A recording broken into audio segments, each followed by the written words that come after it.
안녕하세요. 얼마 전 타원한 30대 초반의 여성입니다.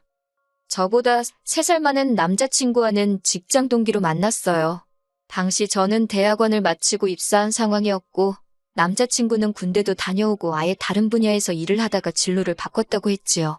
그 해에 회사에서 사람을 몇 명 안 뽑기도 했고, 제가 일하던 부서가 워낙 일이 바쁘기도 해서 어쩌다 보니 남자친구에게 초반부터 의지를 많이 했네요. 그렇게 얼마간은 친한 동기 사이로 지내다가 자연스레 연인 사이가 되었습니다. 그리고 작년 여름에 남자친구 입에서 결혼 이야기가 나왔지요. 남자친구를 진지하게 만나고 있던 건 맞지만 저는 일에 대한 욕심도 있었기에 결혼은 30 중반쯤 하고 싶었던 게 사실이에요. 하지만 남자친구는 하루빨리 결혼을 해서 가정이 주는 안정감을 느끼고 싶다 했지요. 그리고 지금에서야 곰곰이 생각해보니 남자친구가 만날 때마다 어찌나 적극적으로 결혼 타령을 해댔던지 나중에는 제가 약간 세뇌가 돼버렸던 것 같기도 하네요. 본격적으로 결혼 이야기가 오간 건 아마 작년 10월쯤이었을 거예요. 날씨가 좀 쌀쌀해졌다 싶었을 무렵 시댁에 인사를 드리러 갔던 기억이 나거든요. 사실 시댁에 가기 전에 남자친구로부터 어느 정도 시댁에 대해 들은 이야기가 있었기 때문에 큰 기대 같은 건 없었습니다. 일단 제 배경부터 이야기해보자면 저희 아버지는 여대 교수시고 어머니는 전업주부세요. 아버지와 결혼하시기 전에는 잠깐이나마 화가로 활동하셨는데 저를 임신하시면서 이후로는 취미생활로만 그림을 그리고 계시지요. 그리고 저희 친가 쪽이 예전부터 재산이 꽤 있는 집안으로 알고 있습니다. 그래서 저희 부모님도 저도 오늘날까지 이래저래 경제적으로 어려움 없이 살았고 큰 사건 사고나 이변이 있지 않는 한 앞으로도 그렇지 않을까 싶어요. 반면 남편의 배경은 절대로 제가 잘났다거나 특별하다는 이야기는 아닙니다만 저에 비하면 긍정적인 상황은 못 되었네요. 일단 아버님께서는 젊은 시절에는 공직에 계셨다고 들었는데 무슨 연유인지는 모르지만 몇 년 전 스스로 관두셨다 들었습니다. 이후로는 아는 분 건설사무소에서 이것저것 일을 도와주고 계시다 했고요. 어머님의 경우 어머님 아버님이 사시는 동네에서 작은 미용실을 하고 계십니다. 참고로 두 분이 살고 계신 집은 자가가 아니라 전세인데 남자친구 말로는 보증금만 2억이 넘는 빌라기 때문에 두 분이 원하기만 하면 언제든 수도권 아파트 정도는 살 수 있다고 하더라고요. 물론 이 이야기를 들을 때 저는 속으로 요새 수도권에 2억으로 살만한 아파트가 있긴 한가 싶기도 했고 또 그렇다고 두 분에게 빚이 있는지 없는지 남자친구가 제대로 알고는 있는 건가 궁금하기도 했지만 제 재산도 아니고 그렇다고 남자친구의 재산도 아니고 무려 남자친구 부모님의 재산인데 제가 나서서 이러쿵저러쿵 말하는 게 예의는 아니다 싶어서 혼자 생각만 하고 말았네요. 아무튼 시댁의 사정을 어느 정도 알다 보니 인사를 드리러 가던 날도 크게 기대가 있던 건 아니었어요. 그럼에도 불구하고 처음 시댁에 인사를 드리러 간 날 어머님의 첫마디가 따로 도와줄 형편은 안 된다였을 땐 솔직히 기분이 좋지는 않았네요. 하지만 어머님 말씀이 해주는 게 없으니 당신도 저한테 바라는 게 없다며 그저 저희 둘이서만 알콩달콩 잘 살면 그걸로 만족하신다고 하더라고요. 그래, 바라는 것도 없으시다 하니 서운해하지는 말자 그렇게 생각했네요. 이후로 남자친구와 상의 끝에 이렇게 된 이상 이참에 허례허식은 생략하자 했습니다. 남자친구가 따로 집을 해오는 것도 아닌 만큼 서로 예산에 맞춰서 집도 전세든 월세든 구하고 혼수도 적당한 선에서 해결하자고요. 또한 저는 평소에 액세서리를 좋아하는 편도 아니어서 이참에 예단하고 예물도 생략하자 했습니다. 그리고 그때는 남자친구도 흔쾌히 그렇게 하자 했고요. 그리고 이 모든 이야기가 상견례 자리에서도 다시 한번 나왔고 양쪽 집안 부모님 모두 저희 둘의 의견을 존중해 주기로 하셨습니다. 그런데 며칠 뒤 제 연락처는 어떻게 아신 건지 어머님께서 연락을 다 해오셨더라고요. 저한테 따로 할 이야기가 있으시다며 회사 근처에 왔으니 저녁 식사라도 같이 하자시대요. 그런데 솔직히 저는 어머님을 따로 혼자서 뵙고 싶지는 않았어요.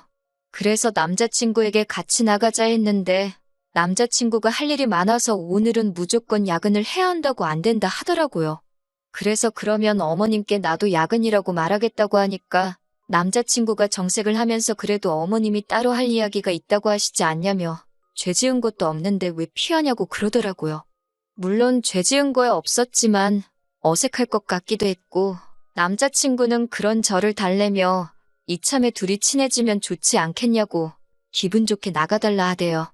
남자친구가 정말이지 한껏 서운한 표정을 지으면서 사정을 하니 계속 싫다고 고집을 피우기도 어렵고 그렇게 회사 앞 식당에서 어머님을 만나 저녁을 먹었습니다. 후식을 기다리고 있는데 어머님께서 먼저 말문을 여시더라고요. 당신이 곰곰이 생각해봤는데 그래도 저한테 아무것도 안 해주자니 마음이 편치가 않으시답니다.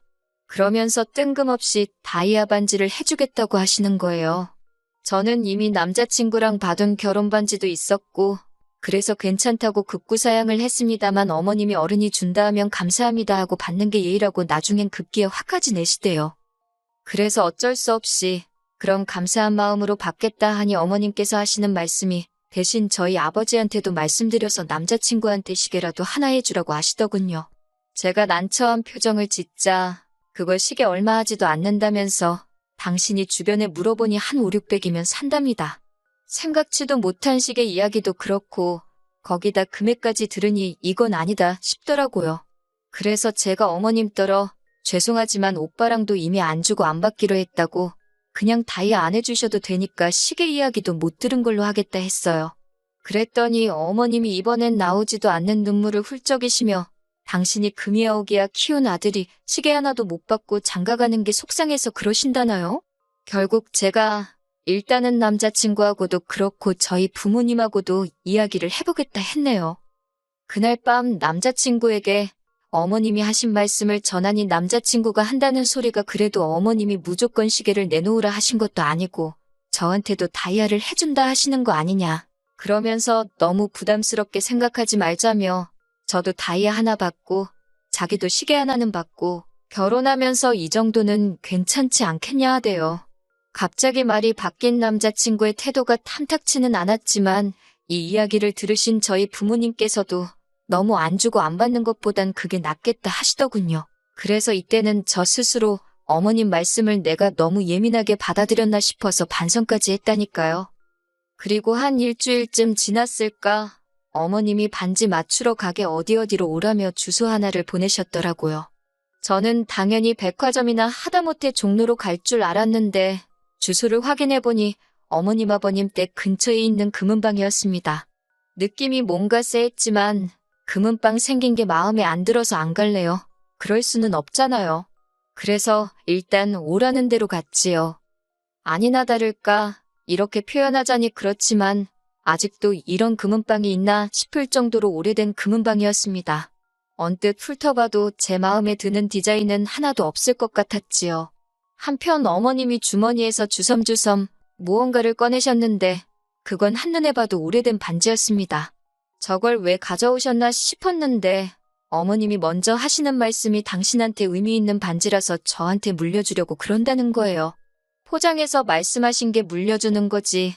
솔직히 저는 어머님이 하시던 반지를 물려받는 거라고는 생각을 못했기에 너무 황당했어요. 그런데 더 웃긴 건 금은방 아저씨가 이리저리 보시더니 아무래도 가운데 달린 건 진짜 다이아가 아닌 것 같다고 하시더라고요. 그러자 어머님이 그럴 리가 없다며 허둥지둥하시는데 제가 다 민망해서 낯을 들 수가 없었습니다. 결국 금은방에서 나와 제가 먼저 어머님께 다시 말씀드렸어요. 이미 오빠랑 받은 반지도 있었고 저는 정말 다이아 안 받아도 괜찮다고요. 그랬더니 어머님께서 그러면 당신 아들 시계는 어쩌냐입니다. 이때는 저도 솔직히 좋은 말이 안 나가서 그러면 어머님이 장가가는 아들 선물해준다 생각하고 하나 해주시면 되지 않겠냐고 물었습니다. 어차피 저한테 반지 하나 사주시는 것도 돈이 꽤 들 텐데 그 돈으로 차라리 시계를 사주시라고요. 틀린 말이 아니어서 그런지 어머님도 못마땅한 표정만 지으셨을 뿐 별다른 말씀은 더 안 하시대요. 그리고 며칠 뒤였습니다. 남자친구 말이 저희 아버지를 만나기로 했다더라고요. 생각지도 못한 일이라서 둘이서 왜 만나냐, 뭐 하려고 만나냐 물으니까 백화점에 가기로 했대요. 저희 아버지가 남자친구 시계를 사주신다고 하셨다는 거예요. 생각지도 못한 남자친구의 말에 당황한 제가 아버지께 전화를 드렸습니다. 아버지께서 하시는 말씀이 너무 신경 쓰지 말라며 사실 며칠 전에 제 시어머니 될 분한테 연락을 받으셨대요. 당신이 금이야 오기야 키운 아들인데 장인한테 시계 하나 못 받고 장가가는 게 마음이 안 좋아서 그런다며 형편 되시면 하나 사주시면 안 되겠냐 그랬다나요? 너무 뻔뻔한 어머님의 태도에 이야기를 전해 듣던 제 얼굴이 다 붉어지는 기분이었습니다. 저는 일단 아버지께 그러면 그냥 나중에 내가 오빠랑 가서 같이 고르고 사주겠다고, 오빠 입장에서도 아빠랑 가는 것보단 나랑 가는 게 편하지 않겠냐는 말로 둘러대곤 그날 약속을 취소하게 만들었어요. 그리고는 남자친구에게 이게 무슨 경우냐며 따졌습니다. 주는 거 없이 받는 거 없이 그렇게 식을 올리자고 한 것도 다 오빠 쪽 사정을 고려해서 정한 거였는데 이렇게 뒤로 이거 해달라 소리가 나오면 곤란하다고요. 그러자 남자친구 말이 자기는 정말 아무것도 몰랐다면서 자기가 어머님하고 잘 이야기해보겠다대요. 그리고 저는 이 말을 찰석같이 믿었지요. 하지만 제가 정말 폭발하게 된 건 그 이후의 일 때문이었습니다. 저희 파혼의 결정적인 이유이기도 하고요. 시계 사건 이후로 어머님은 제가 기어이 그 시계 하나 안 해주려고 용을 썼다는 식으로 저를 치사한 사람으로 몰아가셨고 저는 저대로 어머님의 뻔뻔한 태도에 학을 뗀 상태였어요. 그 와중에 식장 이야기가 나왔는데 어머님이 자꾸 당신 동네에서 가까운 웨딩홀을 고집하시더라고요. 하지만 객관적으로 봐도 저희 부모님 하객이 월등히 많은 상황이었기에 아버지께서 어머님 아버님께 양해를 구하고 호텔에서 식을 올리자 하셨습니다. 대신 결혼식과 양가 하객들 식비는 저희 쪽에서 전부 부담하겠다 하셨고요. 그런데 이 이야기를 들으신 어머님께서 저더러 얘기 좀 하자 하시더니 하신다는 말씀이 당신이 아무리 생각해봐도 호텔 내식이라니 그거야말로 허례허식 같답니다. 그러면서 저더러 부모님을 잘 설득해서 결혼식은 적당한 데서 올리고 대신 현금회단으로 생각하고 1,000만 원만 달라시대요. 진짜 커피 한잔 하면서 이야기를 하던 중이었는데 하마터면 어머님 얼굴에다 그 커피 뿜을 뻔했네요. 저는 간신히 커피를 삼키고 어머님께 갑자기 무슨 예단비를 말씀하시는 거냐, 그렇게는 못 해드린다 했습니다. 그랬더니 어머님이 하는 소리가 당신 주변에서는 며느리 들어온다 하면 핸드백 사다 안기고 밍크 사다 입혀주고 그런다나요. 자기같이 불쌍한 인생도 없다면서 아들 하나 번듯하게 키워서 장가 보내는데 그 정도는 바라지도 않는다며 그 1,000만 원 당신 비상금으로 가지고 있고 싶다나 어쩐다나 말도 안 되는 소리를 하시더라고요. 결국 참다 못한 제가 단도직입적으로 말씀드렸습니다. 집도 반반하게 생겼고 혼수도 그럴 판이다. 저도 받은 거 하나 없다. 제 주변에도 해가는 거 없이 시댁한테 이것저것 받아서 시집가는 친구들 많다. 저희 부모님도 저 일이 반듯하게 키워서 시집 보내시는 거다. 진짜 쉬지도 않고 그동안 속에 있던 말들을 쏟아낸 것 같아요. 그랬더니 어머님이 어이가 없단 표정으로 절 바라보시더니 말 잘해서 좋겠다며 한껏 비꼬시더라고요. 어머님과 그런 대화를 나눈 후 3일 동안 휴가 내고 집에서 남자친구 연락도 피하고 혼자 정말 많은 생각을 했습니다. 그리고 결론은 파혼이었어요. 마음의 정리를 마친 제가 남자친구에게 먼저 연락을 하니 남자친구가 자기도 할 말이 많다며 만나자 하더라고요. 그렇게 카페에서 마주 앉았는데 남자친구가 먼저 대뜸한다는 소리가 결혼 전에 고부 갈등이라니 자기는 생각도 못했다면서, 그리고서는 저더러 무조건 어머님한테 죄송하다 하래요. 어머님이 아들 장가 보내려니 서운해서 어깃장 좀 놓으신 건데 저더러 왜 그런 걸 못 받아주냐고 제 탓을 하면서 말이지요.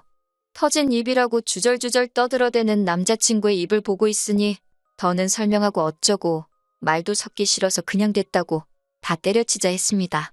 고부 갈등이고 뭐고 이렇게 시작도 하기 전에 스트레스 받고 어머님 비위 맞추고 그렇게는 못 산다고요. 그리고 말이 나와서 말인데 솔직히 어머님 너무 염치도 없으시고 뻔뻔하다. 나는 그런 어머님을 가족으로 받아들일 자신이 없다고 쏘아붙였네요. 내가 뭐가 아쉬워서 이 꼴 저 꼴 다 봐가며 오빠랑 결혼을 해야겠냐고 전부 다 없던 일로 하자 했어요. 그랬더니 남자친구도 속된 말로 지가 지금 발뻗을 자리가 아닌 걸 알았는지 갑자기 제가 자기 말뜻을 오해한 것 같다며 저를 붙잡대요. 자기가 겉으론 어머님 편을 드는 것 같아도 마음속엔 저 하나뿐이라나 어쩐다나. 하지만 남자친구의 찌질한 모습에 그나마 남아있던 정도 떨어지고 마음이 훅 식어버렸지요. 솔직히 파혼을 하고도 같은 사무실에서 매일같이 얼굴을 마주하게 되니 정말 고역이더라고요. 그래서 똥이 무서워서 피하냐 더러워서 피하지. 정말 그 생각 하나로 이직 준비를 했고 다행히 다음 주부터는 새로운 회사로 출근하게 되었습니다. 지금 다니는 회사보다 더 좋은 조건으로 가는 거니 그림도 나쁘지 않고요. 새해에는 저한테 좋은 일만 있으면 좋겠습니다.